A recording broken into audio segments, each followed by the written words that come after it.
Good evening. Tonight, I'm reading Little Red Cap by the Brothers Grimm.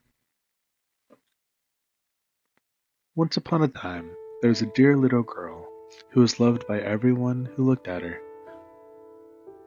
but but most of all by her grandmother, and there was nothing that she would not have given to the child.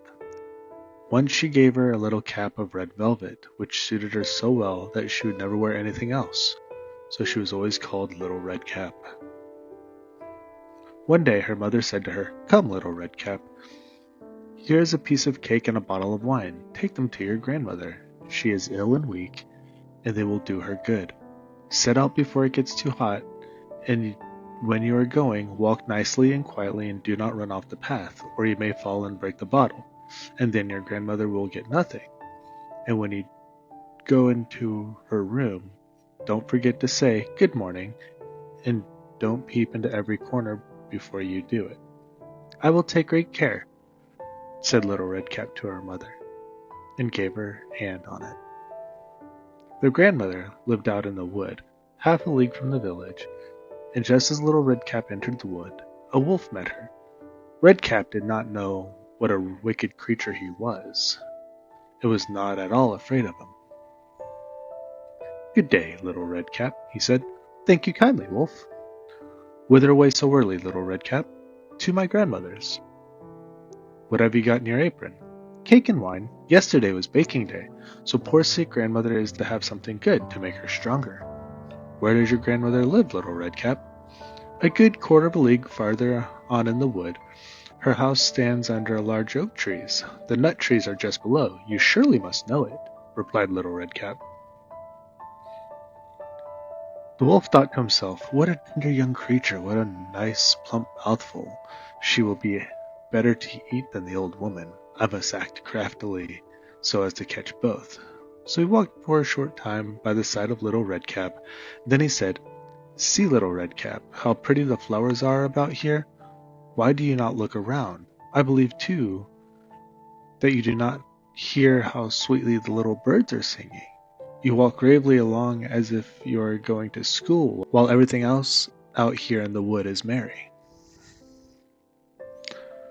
Little Red Cap raised her eyes, and when she saw the sunbeams dancing here and there through the trees, and the pretty flowers growing everywhere, she thought, "Suppose I take grandmother a fresh noosgay. That would please her too. It is so early in the day that I shall still get there in good time." And so she ran from the path into the wood to look for flowers. And whenever she had picked one, she fancied that she saw a still prettier one farther on, and ran after it, and got deeper and deeper into the wood. Meanwhile, the wolf ran straight to the grandmother's house and knocked at the door.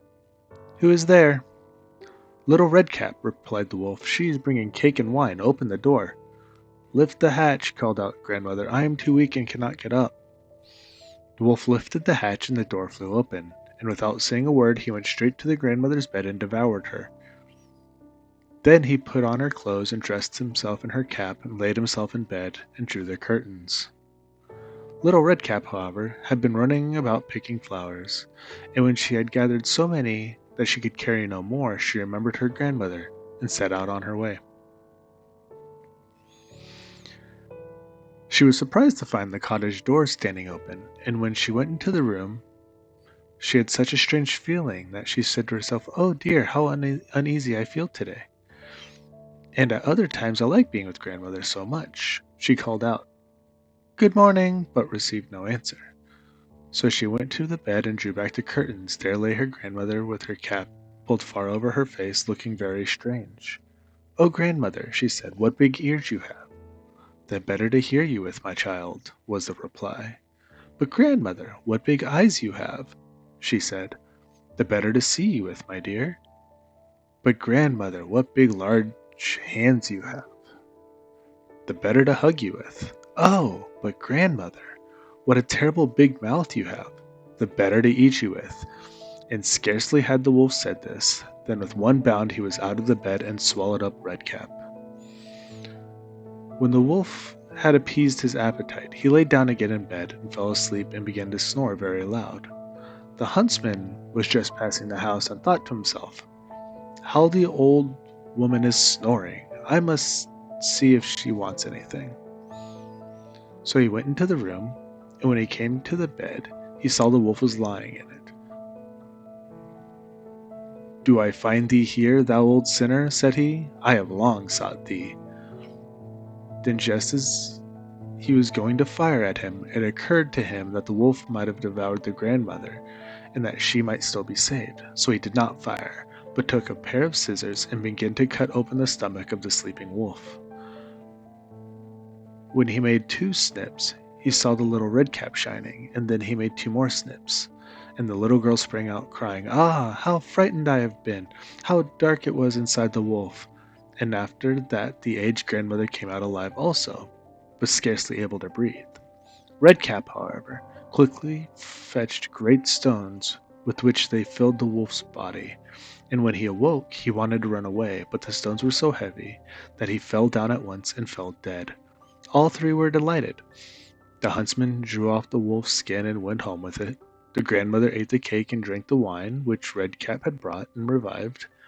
But Redcap thought to herself, As long as I live, I will never by myself leave the path to run into the wood when a mother has forbidden me to do so. It is also related that once when Redcap was again taking cakes to the old grandmother, another wolf spoke to her and tried to entice her from the path. Redcap, however, was on her guard and went straight forward on her way and told her grandmother that she had met the wolf and that he said good morning to her, but with such a wicked look in his eyes that if they had not been on the public road she was certain he would have eaten her up. Well, said the grandmother, we shall shut the door that he may not come in. Soon afterwards the wolf knocked and cried, Open the door, grandmother, I am little Redcap, and I am fetching you some cakes. But they did not speak or open the door. So the graybeard stole twice or thrice around the house, and at last jumped on the roof, intending to wait until Redcap went home in the evening, and then to steal after her and devour her in the darkness. But the grandmother saw what was in his thoughts. In front of the house was a great stone trough. So she said to the child, Take the pail, Redcap. I made some sausages yesterday, so carry the water in which I boiled them to the trough. Redcap carried until the great trough was quite full. Then the smell of the sausages reached the wolf, and he sniffed and peeped down, and at last stretched out his neck so far that he could no longer keep his footing and began to slip, and slipped down from the roof straight into the great trough, and was drowned.